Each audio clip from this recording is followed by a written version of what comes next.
Hello and welcome to Science Fiction, Race, and Racism. This is a video blog and channel about the most famous and influential works in science fiction and how they deal with issues of race, ethnicity, racism, prejudice, and intolerance.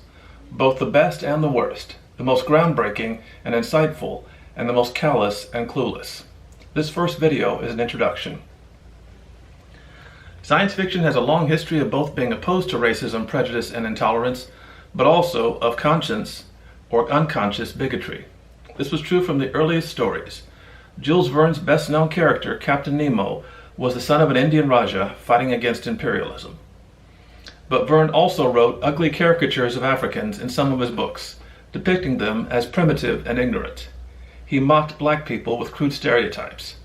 Half a dozen Hollywood films of his book remade Captain Nemo into a white European.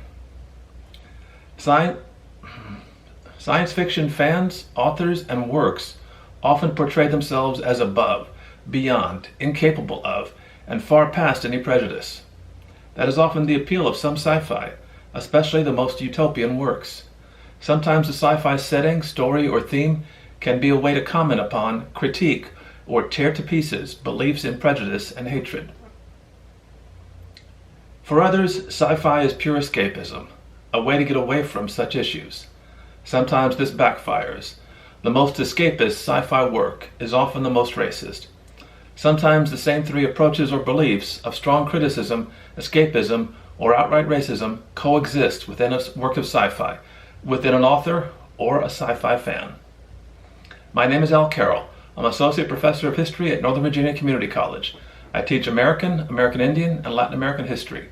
Before that, I was a Fulbright Scholar in Indonesia, teaching the history of tribal peoples and other minorities. Before that, I taught at San Antonio College and St. Philip's College. Before that, I taught at Arizona State in the graduate program, where I got my PhD. Before that, I got my master's at Purdue. I've written mostly about wars, veterans, human rights, and genocide. My first book was Medicine Bags and Dog Tags, American Indian Veteran Traditions from Colonial Times to the Iraq War. My second book was editing a collection of family histories from my students, Survivors, Family Histories of Surviving War, Colonialism, and Genocide. My third book was President's Body Counts, a look at the human rights records of American presidents. I also wrote an online blog, A Proposed New Constitution.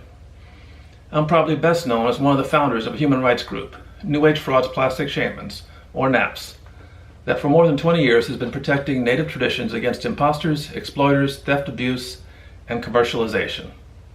My next history book will be Genocide Denial in America, about the 7 genocides against indigenous people that took place in the U.S. that most people were never taught about, don't know, or deny. I've also written some science fiction, mostly alternate history.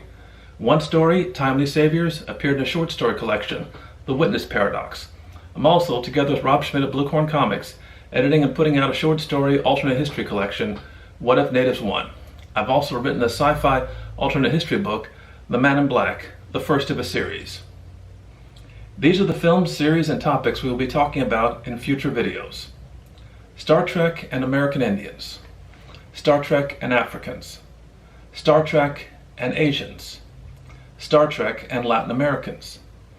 Star Trek and Middle Eastern peoples. Planet of the Apes and race.